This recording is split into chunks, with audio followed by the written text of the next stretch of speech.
What's up, guys? Welcome back to another episode of Sitting Courtside, episode 15. Of course, it's your boy, Jerry D. And of course, it is me, Dante, with a mustache this week, Yeah, Jerry, like, with a mustache. So real, you're seeing a little different side of me. right, like, I'm getting real Stash Club energy. Like, I'm actually feeling Ooh. that through the screen right now.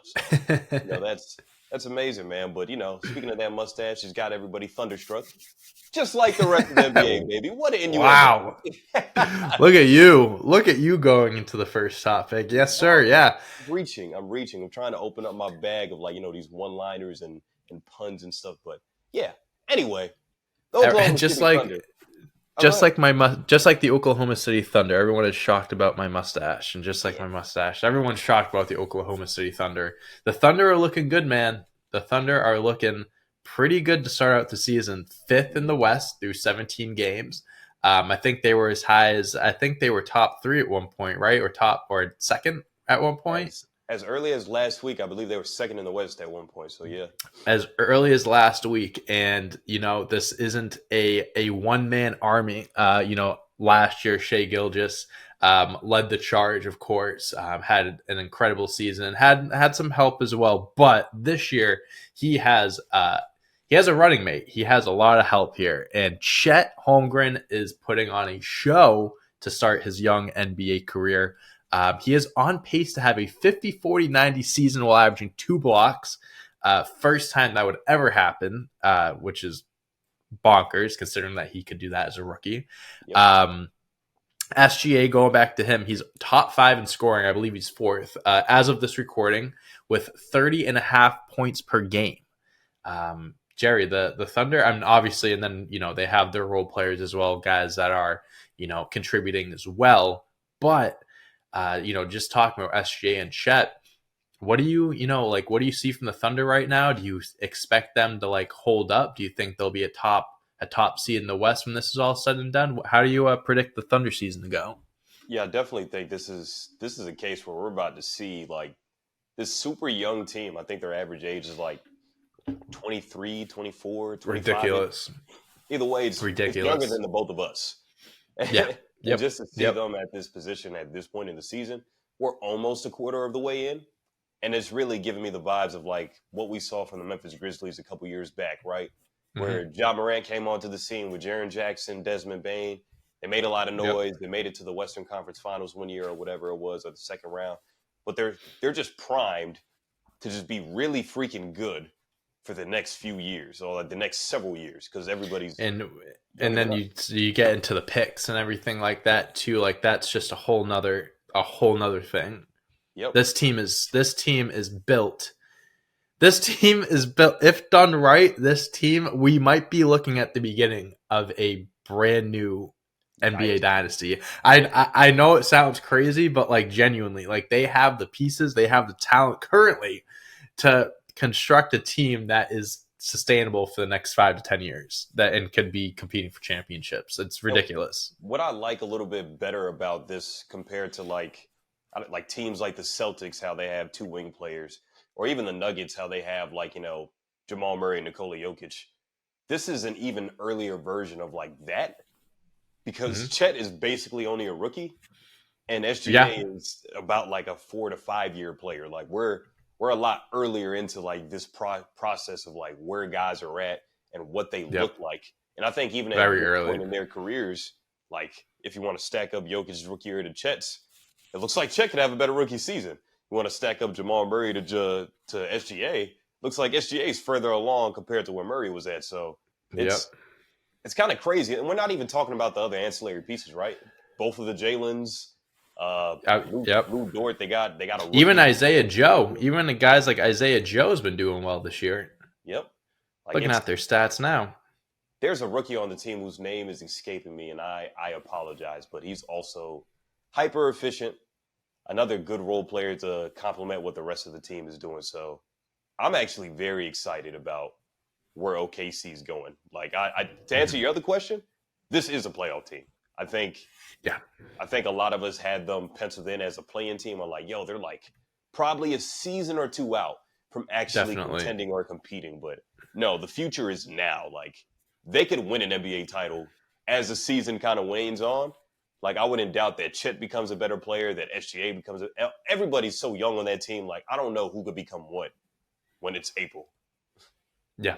Yeah. I mean, this team, like you said, the future is so bright. The sky's the limit for a team like this. I said it, we were talking about the Thunder going into this year. I'm like, they have the same roster constructed. They bring in Chet, and you just came off a season where you had a Cinderella like story where you went from being one of the worst teams in the league to making the play-in and winning a play-in game and one game out of making the playoffs. Yeah. And no one expected that. And now you carry that experience, that edge going into the season. Again, you add Chet. I mean, this team is looking great so far. I love how they're constructed. I also believe that they are a playoff team. Looking at the standings, it's still early on. We're still just not even a quarter of the way into the season, but the way it's shaping up, from what we've seen so far from the Thunder, I think it is sustainable. I don't think this is like a, like great start to the season. They cool off. Like, I think that they'll stay where they are. And I think that if anything, they're only going to get better. They're not going to get worse. Yeah. Kind of following it up there before we move on to the next topic. I mean, SGA had a top 5 MVP finish last season. Mm-hmm. Are we predicting the same thing for him this year? Does he actually win it this year? Or like, what are we thinking for SGA here in terms of MVP goals? It would be fucking sick if he won it this year. It would be really fucking cool if he did. I mean, he's gonna be, I think he'll be in that top 5 threshold to win an MVP for sure. I mean, he's averaging over 30 again, 6 rebounds, 6 assists, and 2.5 steals. So I mean, like, almost a block. Yeah, I mean, especially if the Thunder are doing well, I mean, I don't see why he wouldn't be considered to be an MVP candidate. Would he be in that final 3, competing for the award at the end of the year? That's going to be tough to kind of, skate your way into, to kind of slide your way in there. But I do think it is possible for sure. I do think he should be around that top 5 MVP candidate this year. Yeah, for sure. Moving on from one Cinderella-like team in the NBA in the Western Conference, let's talk about another Cinderella team who made a very good run last year in the Western Conference, finishing as the 3rd seed, the Sacramento Kings. Speaking of 3rd, they are looking for a 3rd star, Jerry. They are in the trade mill rumors right now. There are some guys that are that could be available in the next coming months, that could be available now to trade for. And the Sacramento Kings could be looking for a 3rd star to pair with De'Aaron Fox and Sabonis. And some of those targets, some of those stars that they could go after are Zach LaVine, OG Anunoby. I always get this wrong. OG, how do you pronounce his last name? I believe it's Anunoby. Anunoby. Okay. OG Anunoby. I always get that mixed up. And Pascal Siakam, his teammate in Toronto. Just these players alone, who do you think out of these 3 would fit best on the Kings? And is there someone else that maybe we aren't thinking about, we didn't mention, that the Kings could go after to fill that, that big 3 spot there? Yeah. Out of the 3 names that is listed, I think I like Pascal the most. I think that's the best player up there, for one, former All-Star, and probably definitely the best 2-way player up there. Zach LaVine is an offensive superstar. If the Kings just want to follow that trend of having an overpowered offense, be my guest, because that's what they kind of were last year. Best offensive efficiency rating ever, right? Whatever it was last year. Yeah. That's dope. Yeah. Mm-hmm. But they couldn't stop a soul, which is why the Warriors ended up just going blow for blow with them and ended up winning that game. Yep. Trying to stop somebody is also a huge part of this game as well. So I'll probably etch out Zach LaVine. I even seen a Donovan Mitchell post to it too, where I'm like, why? You get another miniature guard in the backcourt? So no, like, I'm more so with OG or Pascal, but Pascal is the best player on the list. So I think it's pretty much a no-brainer. If he's available, that's the guy you go out and get. Yeah, I wouldn't. I don't think the Kings should go after Zach LaVine, and kind of for the same reasons you say. Like, I think at this point with their roster, how it's constructed, they don't need much more offensive power even though adding another 20-point per game scores, it's great. I'm not saying it's a bad thing, but you have your offensive weapons. You know what you get out of these guys. Now you should focus on the defensive side of things. So a guy that can add both sides of the ball, but really you want a strong defensive presence there. You want a guy that can be like kind of like your defensive anchor, the guy that your glue guy on defense. And I do like Siakam. I do agree that he is the best player here. I mean, it really is dependent on what the value is for both of them, because I think OG, even though Pascal's the better player, I think OG might have a higher trade value. I'm looking at their stats now. Pascal's averaging 20, 7 and 5 assists, a steal a game. OG's averaging 15, 4 rebounds, 2 assists, 1 steal a game. So obviously Pascal has the better numbers, but OG might be worth more because he's younger. So I really think it depends. I personally think OG is a better defensive player. Pascal overall, I think, is a better player. So it's really about like bang for your buck, I guess, like which one they'd prefer. But I think it should, if out of these 3 players, it should be one of the forwards in Toronto that they go after. I don't think you need another scoring guard. You got Horter, and you also have Malik Monk. And those guys are perfect next to De'Aaron Fox. So keep it at that. And there's still Keegan Murray on the squad too, right? That could right. still develop into something later on. Davion Mitchell's probably going to be a trading chip within the deal. It really depends on what these guys are asking for too, like what players you'd have to give up, you'd have to package to get them as well. So you have to think about keeping your roster together as much as you can while adding on someone like this. And if I'm the Kings as well, I'd probably take let's test the temperature on a guy like Mitchell Robinson, because I think netting a center that could play heavy minutes, that could be my starter and anchor down my middle. That's like Mitchell Robinson is probably the only guys that might be available, or even like a Jakob Poeltl. Sure. Like getting a center that can bang down low, that could do the dirty work and fit in with the rest of the scheme of my offense, and most importantly, with Fox and Sabonis, my two top guns. So I don't even think it has to necessarily be a star on one of these names. I think it just has to be a really good complementary player to put in the starting lineup. Exactly. That really complements everyone well. Yeah, no, I agree with that. I'm like looking through the teams and trying to like find someone that like maybe you could do that. But yeah, I think for sure like the Raptors guys, I mean, Pascal and OG, I feel like have been in trade rumors and trade talks for years now. Yeah. I think it would make sense if the Kings were aggressive in getting one of them. I feel like now would be the time for Toronto to kind of start that process of shaking things up and getting some picks and some young guys back. So we'll see what happens. But I do think one thing we can confirm, though, or at least the closest thing to confirming, is that Zach LaVine probably will be finding a new home before the deadline. I think a few guys in Chicago will be finding new homes before the deadline. Get rid of him. I agree. I think LaVine's gone. I think Caruso's gone. I think Nikola Vucevic. I think it's there. The end is near for Chicago. Let's put it that way. Make it a Black Friday sale, man. Like it's over, man. Like I don't want to see anything else about the Bulls thinking that they could compete for a playoff spot or even let alone compete for a title. It is over. You went 2 years or so with LaVine and Vucevic and DeRozan now, where it's just kind of like they're going to be a bottom-feeding team in the East that is playing in the play-in and not the playoff year after year. Uh-huh. It doesn't work. And I'm looking at this. So like, DeMar DeRozan is a free agent after this year. Either the Bulls like we're gonna send you somewhere or like you can compete, whatever. Or if I'm DeMar DeRozan, if that's not a possibility, trade everyone. DeMar DeRozan left there on his own. Go off, average like 30 a game for the rest of the season. Make the Bulls your team, and then leave in free agency. Have some fun. I mean, for that logic, that could make for an awesome payday for DeMar. Yeah, it would. It would too. So, and he'd have freedom of picking wherever he wants to go in free agency. I mean, I'm just saying. Hey, if the ship's going down, at least drop some buckets.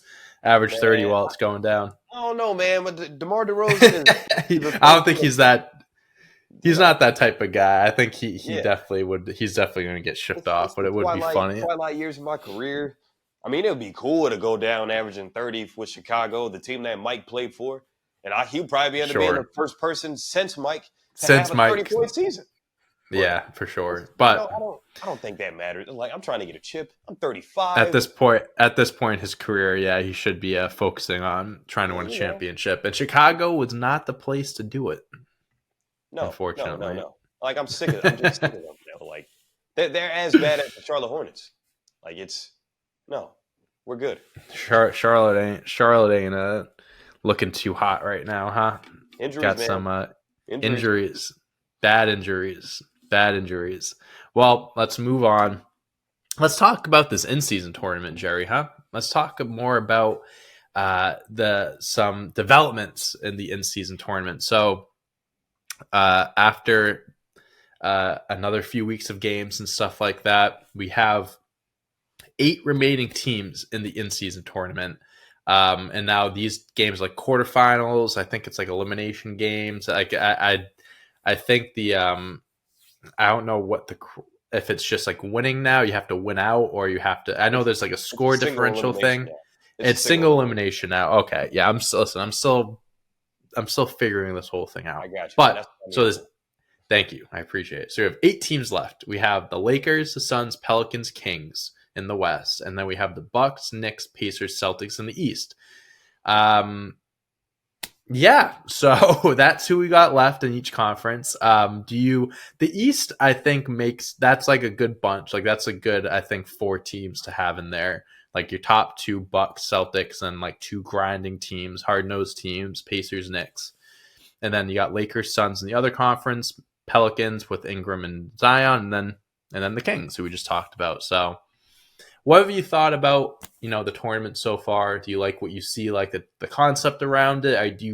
Have you felt like more excited to watch these games? Do these games feel different to you? Do you know what I mean? I mean, the game has definitely felt different because, I mean, we got, with your Celtics, the hack of Drummond in the last, up 30. Yeah, it's like, Joe Mazzulla had to give Billy Donovan a whole paragraph about why we're doing this because of the point differential. Like, in that sense, I kind of hate it.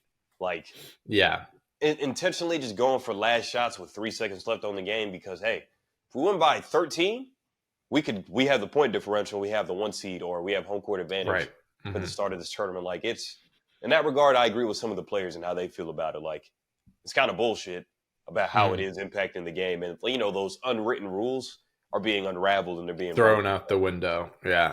It's kind of like, and like I get, and I'm with that.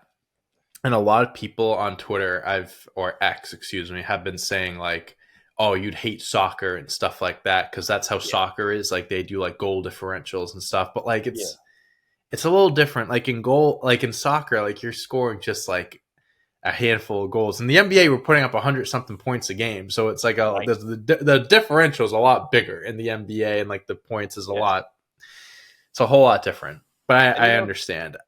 That's exactly where the NBA got this idea, right? To have point differentials and all this good stuff. It's from overseas in Europe with the soccer team. So, I mean, I understand that logic, and I think I could just appreciate more than anything for Adam Silver to trying to integrate different sports into the NBA culture. So, it's pretty cool, I guess, in that regard. But in terms of getting me more excited or hyped to watch these games, I mean, it's basketball, so I'll be tuned in anyway. So it's cool, I guess. Yeah, I'm the same way. Basketball's basketball. Like I'm excited for every game. It really has. I feel like maybe like once we get to like the actual like last few games, like when we're in Vegas, then it will be a little different. Like I'll be like, oh shit, like we're in neutral location. We're in Vegas. This is like the championship, whatever. Like that's different. Super Bowl at that point, Yeah, but it's not like I'm watching the Celtics, whether it's a regular game or an in-season game. I'm not more inclined to watch the in-season game than the regular season game.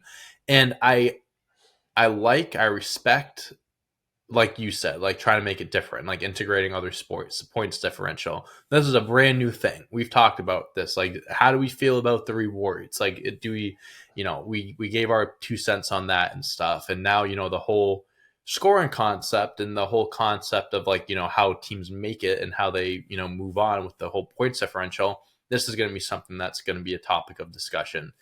I think the NBA set a nice groundwork of, like, all right, new tournament, this is what we have. They have improvements to make for sure, but I like the thought process behind it. Yeah. But I get why players are annoyed, and I do think the whole point differential thing is stupid. I like the idea of it. I just don't think it really works for the NBA. But you can find something similar to it that you can kind of implement that is like a point, not exactly a point differential, but something besides wins and losses that can, that can make a team make it into the next round or something like that. You know what I mean? There's always like some type of technicality in each sport that works as a tiebreaker. Like for wrestling, in college and in high school, if the score is tied up, the first person to have a caution or a warning or whatever, like that's the team that loses. It's like, oh, you have too many technicalities. So in NBA, maybe it's like you have technical fouls during the in-season tournament, or if you just want to count personal fouls in general that's accumulated to make the game even cleaner and faster, then Sure. maybe that's an idea they can implement. But with the direction that they decided going with point differential was a little like you're up by 30, but you know what? I need a 60-point win to push us ahead of the Denver Nuggets. Right. Like I respect it. I like them trying to be different. I do. Exactly. But it just doesn't work in this case. Which it's the first year. You learn and you improve for next year. I think next year's in-season tournament will, one, make a whole lot more sense, and two, flow better. But you have to I like what they're doing. You have to compete with the NFL and college football. Right. Like you said a few weeks ago, with college football, them being its own, like on its own days and stuff like that. Yeah, like again, it's a new thing. It's starting good, but they have improvements to make, which I think. By the way, get rid of those fucking courts because I only like 3 of them. Yeah, that's the other thing. Like, so I don't mind the Celtics one, and I think the reason why I don't mind it is because it's better than some of the other ones. You know what I mean? Like, I don't think it's good, but it like looks good compared to some of these other courts. Like the Phoenix one, get out of here. Get that trash. There's a video of Kevin Durant looking it over like before the first games, and he's like, oh, this is different, but yeah, I like this. You're lying, bro. They made you say that. Get the fuck out of here. You don't like playing on that shit. Let's be honest. Yeah, they definitely need to get rid of those. That's why. Just put keep the trophy in the middle. That's fine. Yeah. Keep the trophy in the middle. You don't need to change the color and all that bullshit. No, get out of here. Get out of here with that. Okay, Jerry, we got one last topic to talk about. We gotta pick a winner. Oh, that's right. I'm already moving on from the in-season tournament. You're already done with this shit. All right, Boston Celtics. Next topic. No, I'm kidding. Yeah. So we have. I think the matchups are Celtics, Knicks, Bucks, Pacers. I think that's what it is. And then I don't know what the matchups are in the West. Lakers, Suns, Kings, Pelicans. Oh wow. Okay. Oh wow. That's gonna be all right, so that'll be electric. LeBron and KD battling it out here. I probably, you know what? I'm gonna say the Sacramento Kings are going to win the in-season tournament. I'm gonna go the Kings. I'm picking a different team. Lakers, Suns. You got two juggernauts. One of them's gonna knock the other out. I think the Kings are gonna clean up that mess. And then on the East, I mean, I don't know. Maybe it just comes down to the Celtics are a little banged up right now. Kristaps is hurt. Drew Holiday's been in and out of the lineup a little bit. The Bucks, they've been good, but they've been a little inconsistent with some games. Damian Lillard, dropping some big games and then not having great shooting performances. Yeah, I think I'm just going to go with the Kings. We've talked about them a lot this episode. I'm going to rock with them. I was actually thinking that is going to be my pick to come out the West side of the bracket, but overall, I think I'm gonna rock with the Pacers, man. I mean, that's like it. I like it. Extremely high-powered offensive team. That's we talked about OKC kind of making this turnaround. So are the Pacers, coming out of irrelevancy to now being a team to watch, a really fun team to watch, and they're putting up. Shout out Tyrese Halliburton, my boy. But yeah. It just looks good. It looks good. It's fun to watch. It looks good on paper. So I'm gonna It go. does look good on paper. The Divine Dimes and those guys over there. The Divine Dimes. You're really rocking with that nickname. Yeah, man. Watch it trend on Twitter one day, and you just gonna be like, wow, my boy Jerry D came up with that one. Wow, I heard of that somewhere. I think I heard of that somewhere. All right, now we're moving on to the last topic, which we're talking. This is a team that Jerry, like, I would just, like, in my head, I imagine, like, this would be a great team to win the in-season tournament, but they did not make the final 8 teams. Yes. The Orlando Magic. They are, you want to talk about hot starts and teams that are coming out of irrelevancy. The Orlando Magic are 12-5, 17 games into the season. They're third in the Eastern Conference, only behind the Boston Celtics and the Milwaukee Bucks, the 2 teams that everyone and their mother predicted would be the top 2 seeds in the Eastern Conference, the best 2 teams in the East. And they are second in defensive rating right now, holding their opponents to 107 points per game. Now, I asked the question with the Thunder, and I'm going to ask you the same question. Is this a legit playoff team? Do you see them sustaining this throughout the season as it goes on, or are they just super hot right now? Because we've seen in years past, I feel like the Orlando Magic is one of those teams that over the last few years starts hot, they cool down eventually. This year feels a little different to me, at least. So do you think that this is going to be sustainable, or are they going to kind of cool off as the season goes on? You know, I think it's tricky because, like, when we think about what the East looks like, it's definitely top heavy. Like, Definitely. They're sitting third in the East right now, but Philadelphia is better than them to me just because of Embiid and Maxey. Yep. And we're thinking about playoff matchups. I guess they could be the 4 seed at best at East. Like, right. I think they're good enough. Because right now you have Orlando at 3, then you have Philly, the Knicks, the Pacers to round out the top 6, and then you have the Heat, Cavs, Nets, and Hawks as the play-in teams right now. See, that's like stiff competition for the East. Like the Cavs are gonna get moved back up. I think they're not going to be a play. I think they're better than a play-in team. They should definitely be a playoff team to avoid 100% playing in that play-in tournament. But I'm gonna go ahead and just say yes. Though I think the expectations, they had like 2 players ranked in the top 50 in Franz Wagner and Paulo Banchero. Jonathan Isaac is finally healthy, which seems like 10 years. They have a good bunch of, like, they have 6 guys averaging double figures for them right now. They have a solid group of guys. It looks really good.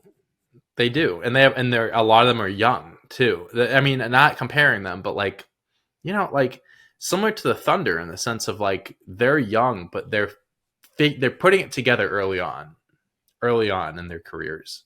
And this is what I can appreciate about the Orlando Magic. They hired Jamal Mosley a few years ago. They have terrible seasons. They sucked.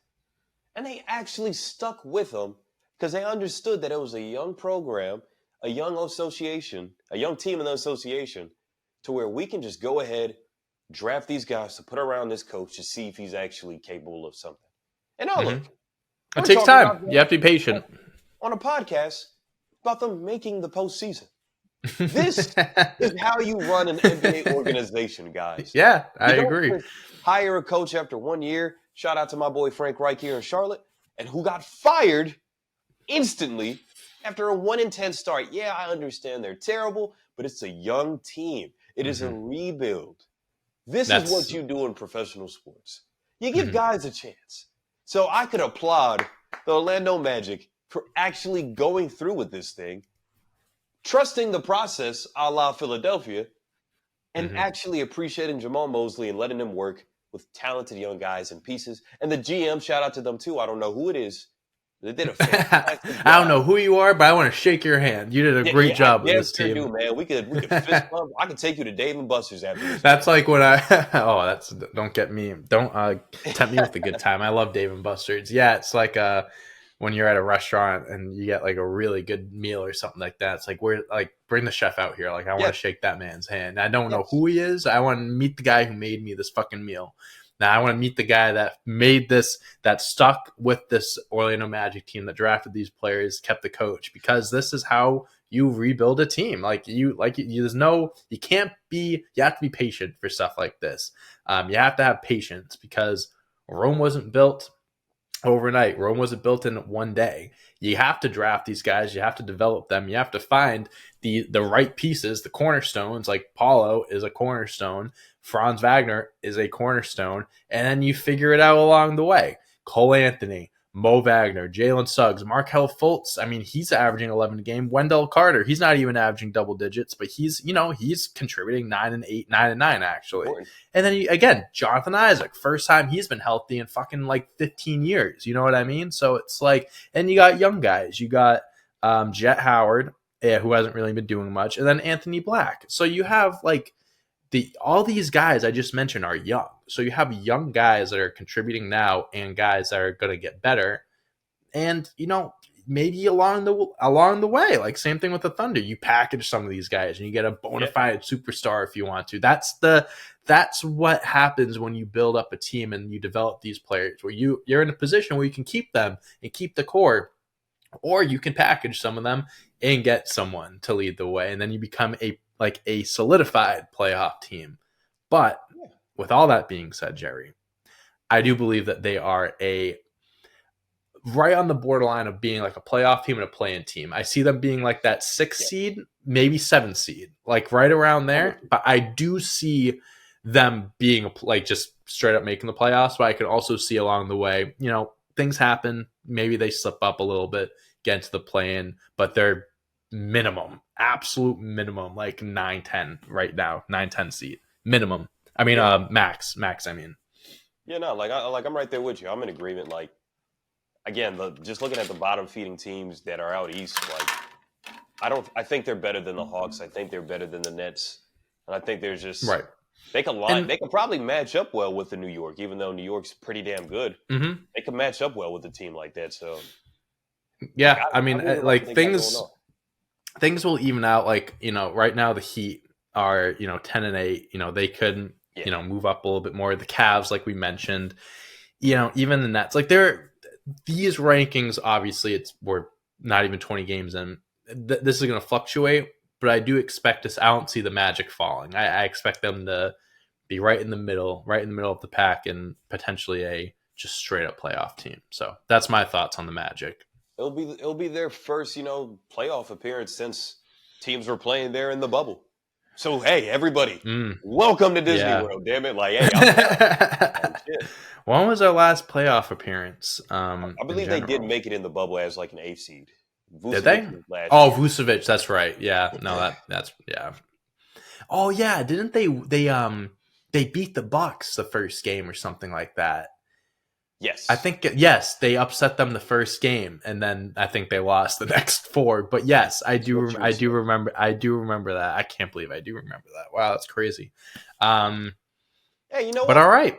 Isn't it crazy? Before we close out here, it's crazy how I think we had to put more attention on some of these teams like this, because yes, big time free agents want to go play in Chicago, Miami, and New York, or LA, whatever.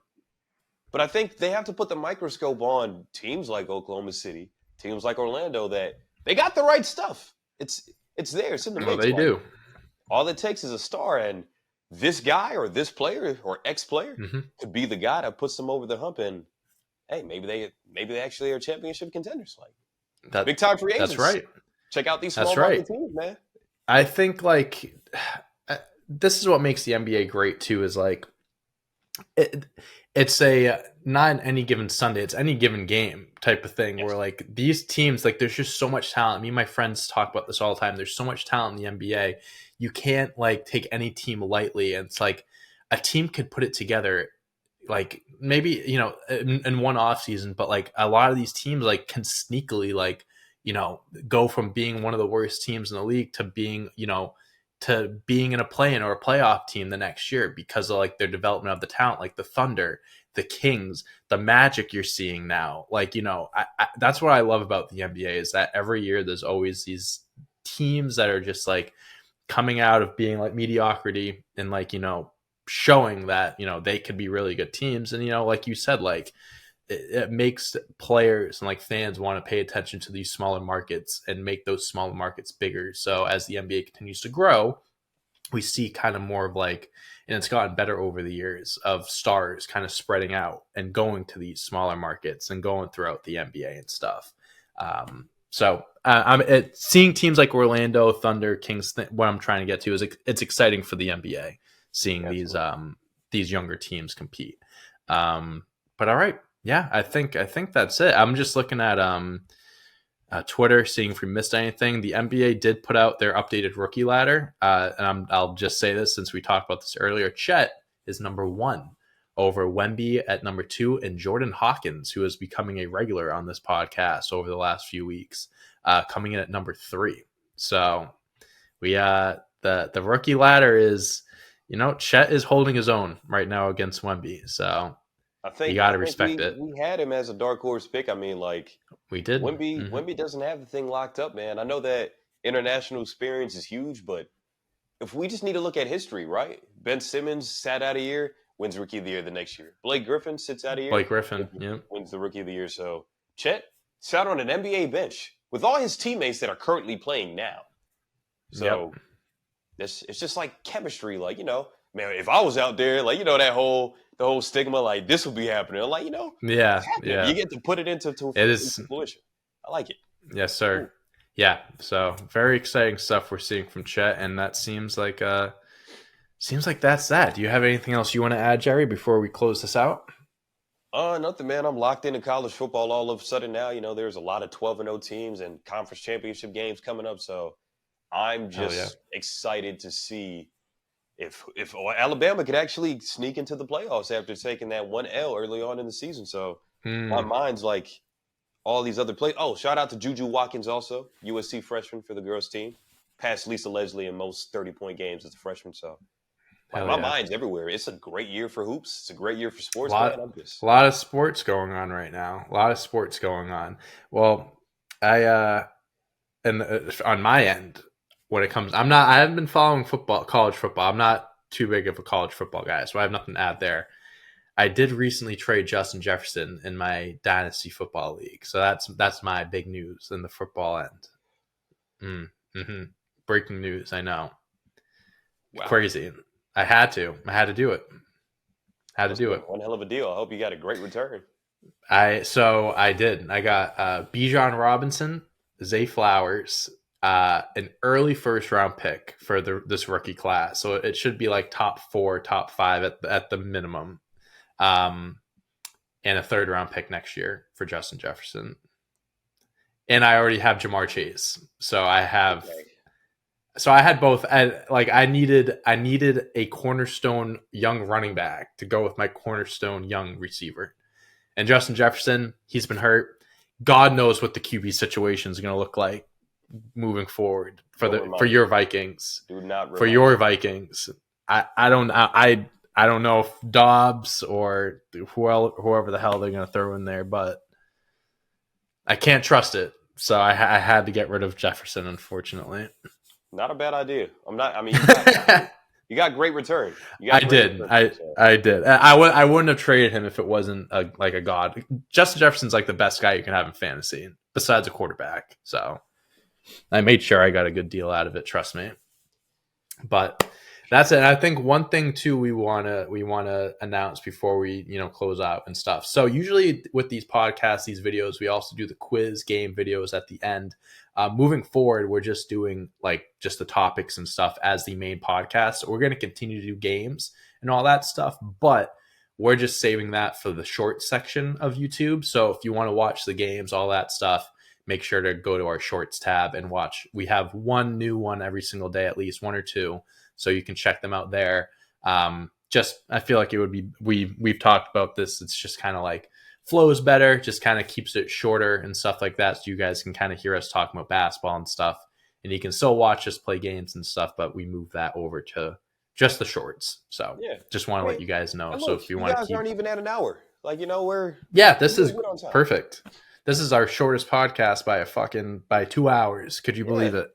I mean, that way you So guys get to go ahead and wash your ass and do whatever you need to do while you listen to us in the shower. You're taking a shit. You got to be at the gym. You do what you do. It's only 40 minutes of your time, baby. that's right. Yeah, I mean those 40-minute shits. I mean, this is going to be the perfect podcast for you. Coming in hot. So just giving you guys there. I think each week we close this out, I'll make sure to mention that so you can be reminded. But moving forward, this is just going to be the podcast, just NBA topics, no games, whatever, and the games and everything will be on the shorts. So check us out there and make sure to follow us on Twitter, Instagram, TikTok, everywhere. We're all over the place. Follow us, help us continue to grow. We appreciate you guys. We have grown a lot the last month or so. So we're very happy with where we are heading. Obviously, make sure to like, subscribe, all that good stuff. Check out all the other videos. Put in the comments, debate with us, agree with us, whatever you want to do. Put it in the comments. You can follow us on our social medias. It'll be on the screen, Twitter, all that stuff, and it'll be in the description, the bio as well. Yeah, I think that's it. So until episode 16, I think that's it. Peace. Peace out.